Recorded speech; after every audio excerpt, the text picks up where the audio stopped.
फिर यहाँ पे हमारे कुछ व्यूअर्स हैं जिनका जो है कमेंट आ रहा था कि सर मटेरियल टेस्टिंग का जो है हम लोगों का एग्ज़ाम्स है 4 सेमेस्टर का। तो इसका जो है कुछ क्वेश्चंस जो है आप हमें बताइए ताकि उससे रिलेटेड में भी क्वेश्चंस जो है हमारा आ सके, यानी इम्पोर्टेंट क्वेश्चंस से रिलेटेड यहाँ पे जो है कई सारे लोगों का कमेंट आ रहा था। तो चलिए कुछ क्वेश्चंस हम लोग जो है यहाँ पे मटेरियल टेस्टिंग का जो है लेते हैं। और देखो हो सकता है कि जो क्वेश्चंस मैं बताऊँ वो एक ही में कई सारे क्वेश्चंस को अटैच करके भी दिया जा सकता है। ठीक है, तो इस पे ये जो सब्जेक्ट्स है इससे मेनली जो क्वेश्चंस आते हैं वो थियोरेटिकल क्वेश्चंस आते हैं, न्यूमेरिकल क्वेश्चंस नहीं आते हैं। तो पहला क्वेश्चंस आप यहाँ पे लिखो कि राइट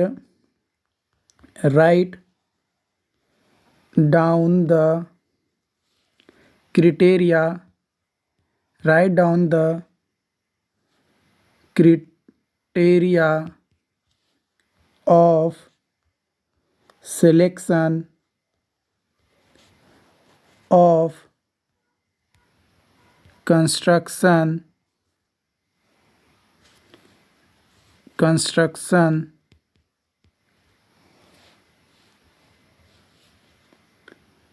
मटेरियल्स, है ना। क्या क्राइटेरिया होता है कंस्ट्रक्शन मटेरियल्स को सेलेक्ट करने का?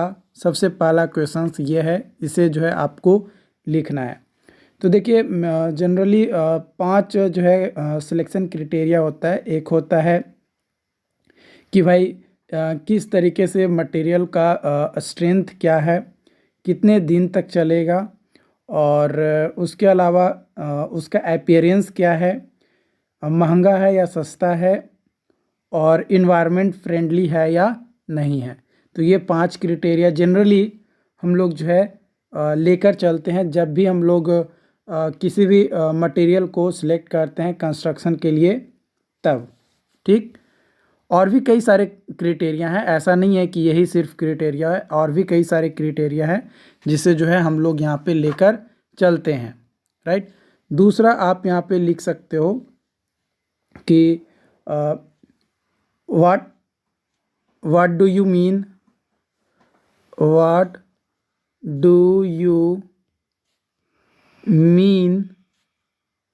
by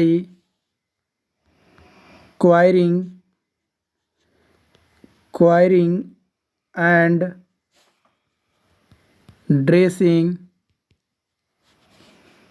of stones, है ना। स्टोन का जो क्वायरिंग और ड्रेसिंग होता है उसका उससे क्या समझते हो? एंड ये हो गया पहला, और इसी में लिख दो मेथड्स ऑल्सो एक्सप्लेन, है ना। मेथड्स को भी जो है आपको क्या करना है, एक्सप्लेन करना है कि कौन कौन सा मेथड्स है जिसकी मदद से आप क्वायरिंग और ड्रेसिंग जो है कर सकते हो, उसके बारे में आपको एक्सप्लेन करना है। विद नीट स्केच लिख सकते हो, विद नीट स्केच, है ना। एक प्रॉपर डायग्राम, प्रॉपर स्केच के साथ जो है आपको जो है इसके बारे में लिखना है। ओके, यहाँ तक समझ में आया? ये दूसरा क्वेश्चंस हो गया। तीसरा क्वेश्चंस आप यहाँ पे लिख सकते हो। तीसरा क्वेश्चंस आप लिख लो एडवांटेज, राइट डाउन द, या what is the advantage of timber as a construction material, है ना। कंस्ट्रक्शन मटेरियल के तौर पे टिम्बर का क्या एडवांटेज है उसके बारे में आपको लिखना है, उसके बारे में आपको जो है बताना है। तो इसमें क्या होता है कि आपको प्रॉपर्टीज़ वगैरह सारी चीज़ें प्रॉपर तरीके से आपको बतानी है ताकि आप इसके बारे में प्रॉपर तरीके से लिख सको। उसके बाद अगली क्वेश्चंस की ओर बढ़ते हैं। तो 3 क्वेश्चंस हो गया। चौथी क्वेश्चंस की ओर बढ़ते हैं, 4th नंबर क्वेश्चंस, राइट। तो 4th नंबर क्वेश्चंस में आप लिख सकते हो, right down the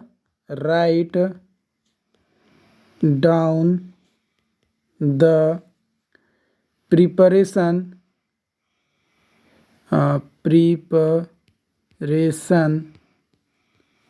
procedure of Slaking of lime. ठीक है, इसका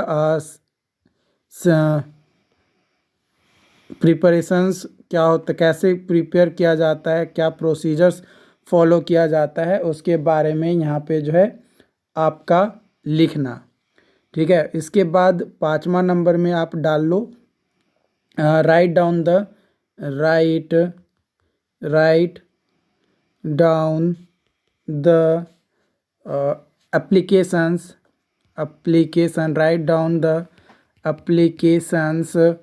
of soil in construction field, है ना। कंस्ट्रक्शन फील्ड में सॉइल का क्या एप्लीकेशंस होता है, उसके बारे में जो है यहाँ पे आपको लिखना। ये 5वां नंबर हो गया।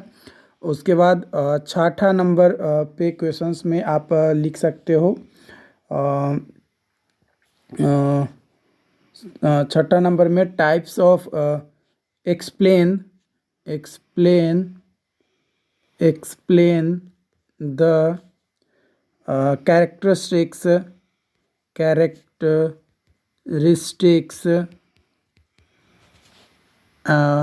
एंड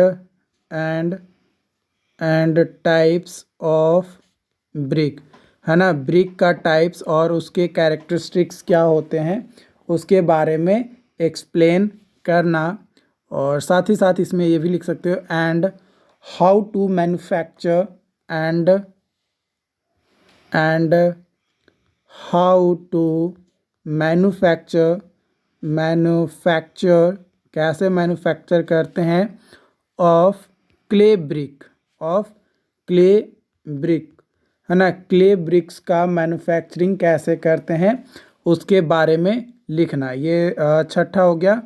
अब उसके बाद 7वां नंबर क्वेश्चंस में आप यहाँ पे डाल सकते हो। 7वां नंबर क्वेश्चंस में क्या यहाँ पे कर दें, देखो क्वेश्चंस तो कई सारे हैं, लेकिन अब एग्जैक्टली आएंगे कौन सा ये तो कोई नहीं बता सकता है ना। ये तो फिक्स नहीं है कि कौन सा क्वेश्चंस आएगा ही। ठीक है, तो इस तरीके से कई सारे क्वेश्चंस हो सकते हैं आपके। अगला क्वेश्चंस के तौर पे आप यहाँ पे लिख सकते हो, write a short note on geosynthesis, है ना। जियोसिंथेसिस क्या होता है उस पर शॉर्ट नोट्स लिखना। ठीक है, उसके बाद अगला क्वेश्चंस आप लिख सकते हो, what is the importance of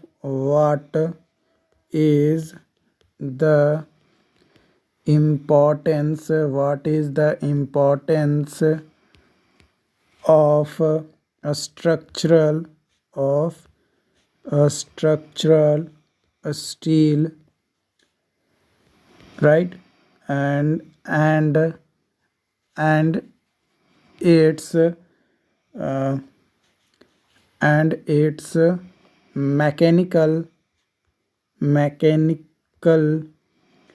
behavior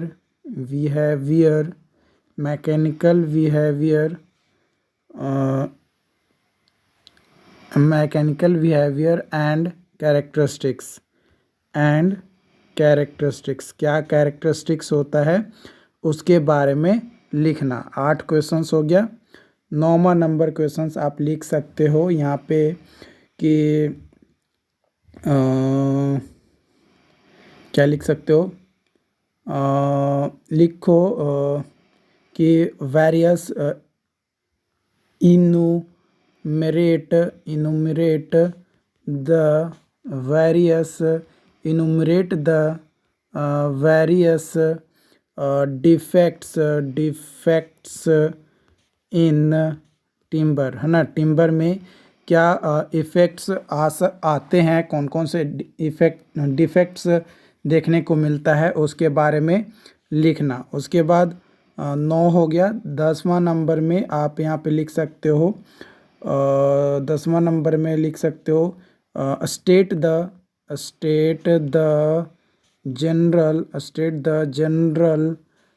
general properties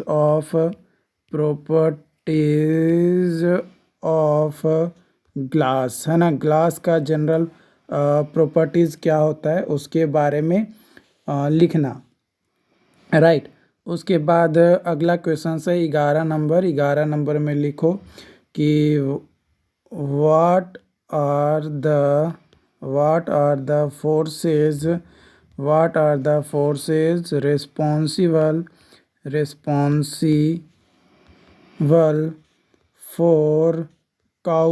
responsible for causing natural defects in timber में वह कौन सा नेचुरल फोर्स होता है जिसके कारण से डिफेक्ट जो है देखने को मिलता है। ये हो गया। एंड डिस्कस मेथड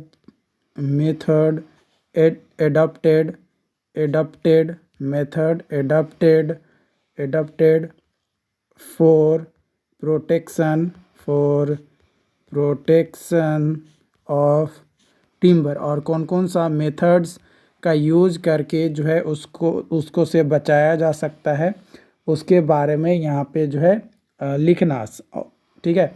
तो इस तरीके से कई सारे क्वेश्चंस आपके होते हैं डियर। बस ध्यान ये रखना है आपको कि आप जो भी टॉपिक्स यहाँ पे पढ़ रहे हो, हर टॉपिक से रिलेटेड कुछ ना कुछ क्वेश्चंस आपका टच होना चाहिए। कोशिश करना कि आप जितना ज़्यादा से ज़्यादा हो सके उस टॉपिक को देखो। जो भी सिलेबस में आपका दिया है ना, सिलेबस का अगर 50% टॉपिक भी अगर आप कवर कर लिए हो, अगर मान लो कि आप 4 मॉड्यूल अगर कवर कर लिए हो तो डैट्स वेरी फाइन, अच्छी बात है। क्योंकि ज़्यादा मॉड्यूल कवर कर पाना संभव नहीं है, लेकिन कुछ मॉड्यूल जो चुनिंदा मॉड्यूल्स हैं उसे अगर आप प्रॉपर तरीके से समझ लिए हो, जान लिए हो तो बहुत अच्छी बात है। और इसी से आपका जो है हेल्प भी मिलता है, ठीक है। कहीं ना कहीं हम में जो है हेल्प मिलता है, देखने को मिलता है। और आप लोग फर्स्ट बैच हो जो नए सिलेबस के बेसिस पे आपका यहाँ पे जो है ये एग्ज़ाम्स होने वाली है। तो आप लोग जो है एग्ज़ाम्स के बाद मुझे क्वेश्चन ज़रूर शेयर करना अगर पॉसिबल हो तो, ठीक है। अगर पॉसिबल हो तो क्वेश्चन ज़रूर शेयर करना। मैं व्हाट्सअप नंबर यहाँ पे दे देता हूँ 7488414543। ये हमारा व्हाट्सअप नंबर है, ठीक है। इस व्हाट्सअप पे आप जो है हमें मैसेज कर देना जैसे ही आपका एग्ज़ाम्स ख़त्म हो, ताकि हमें पता चल सके कि एग्जैक्टली क्वेश्चंस किस तरीके का पूछा गया। क्योंकि आपसे पहले किसी और भी स्टूडेंट्स का, मतलब आपके बैच में किसी का भी एग्ज़ाम्स जो है इस तरीके से नहीं हुआ है, ठीक है। इसके अलावा अगली क्वेश्चंस आप यहाँ पे लिख सकते हो। कितना नंबर क्वेश्चन तक लिख दिए थे? 11 नंबर। 11 के बाद 12 नंबर पे आप यहाँ पे लिख सकते हो explain the classification of rocks. Explain the explain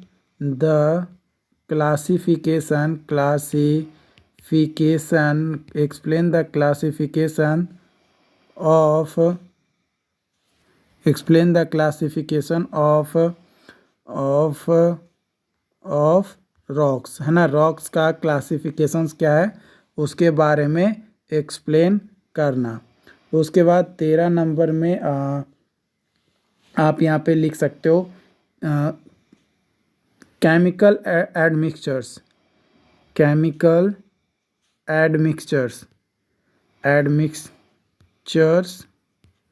ठीक है। Chemical admixtures, shotcrete right. उसके अलावा under water concreting, under water concreting. उसके बाद आपका alkali aggregate reactions, alkali aggregate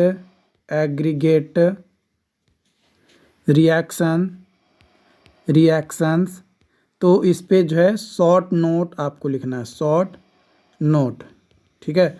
या वन लाइनर वाली जैसे क्वेश्चंस पूछा जाता है उस तरीके से जो है आप यहाँ पे लिख सकते हो। और उसके बाद आप ये हो गया, राइट। तो इस तरीके से जो है आप लिख सकते हो।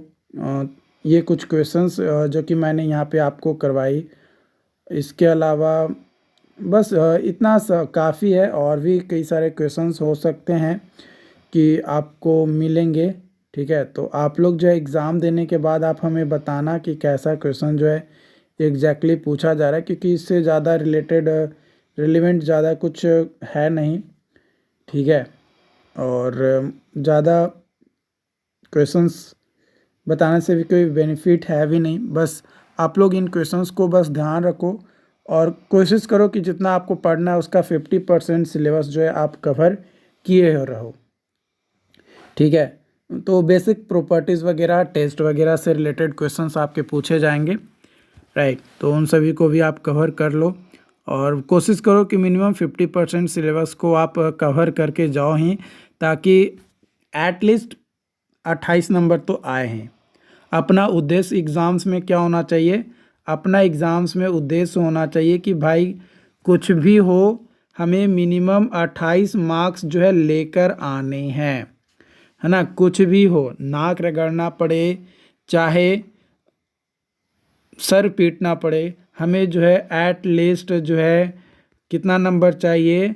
तो 28 नंबर हमें चाहिए, तो चाहिए, चाहे जो भी करना पड़े, जैसे भी हो 28 नंबर चाहिए तो चाहिए। बस ये आपके माइंड में रहना चाहिए। ज़्यादा नंबर आ जाए अच्छी बात है, लेकिन मिनिमम ख्याल रखना चाहिए कि 28 नंबर आना चाहिए, ताकि हमें किसी भी पेपर में कैरी वगैरह ना हो, राइट। Okay, thank you.